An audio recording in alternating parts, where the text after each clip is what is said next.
মাধ্যমিক 2024 পরীক্ষার্থীদের জন্য এই মুহূর্তে একটা আপডেট তোমাদের সামনে তুলে ধরছি। অ্যাডমিট কার্ড কবে দেবে তার দিন ঘোষণা করে জানিয়ে দিল মধ্যশিক্ষা পর্ষদ।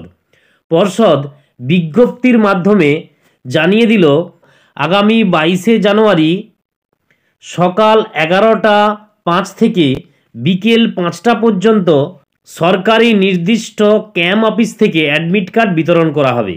আর স্কুলের প্রতিনিধিরা এই ক্যাম্প অফিস থেকে অ্যাডমিট কার্ড সংগ্রহ করে নেবেন। এই অ্যাডমিট কার্ড ছাত্রছাত্রীরা স্কুল থেকে পাবে 24শে জানুয়ারি থেকে। এ বিষয়ে সংবাদপত্রের একটি রিপোর্ট তোমাদের সামনে তুলে ধরছি। চলতি বছরের মাধ্যমিক পরীক্ষার্থীদের অ্যাডমিট কার্ড দেওয়ার দিনক্ষণ ঘোষণা করা হয়েছে।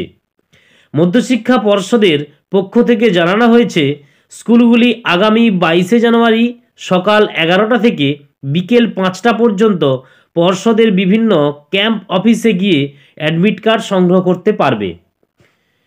24শে জানুয়ারি থেকে ছাত্রছাত্রীরা স্কুল থেকে সেই অ্যাডমিট কার্ড নিতে পারবে। পর্ষদের পক্ষ থেকে আরও জানানো হয়েছে অ্যাডমিট কার্ডে কোনো ভুল থাকলে তা সংশোধন করতে হবে 29 জানুয়ারির মধ্যে।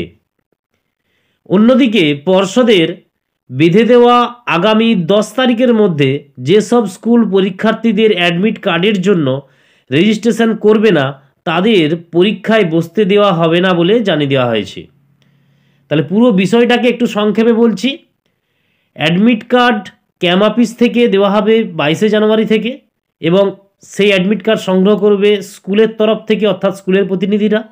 আর তোমরা যারা পরীক্ষার্থী তোমরা স্কুল থেকে পাবে 24শে জানুয়ারি থেকে। আশা করি বিষয়টা বুঝতে পারলে। আজকের ভিডিও এই পর্যন্ত, দেখা হচ্ছে নেক্সট ভিডিওতে।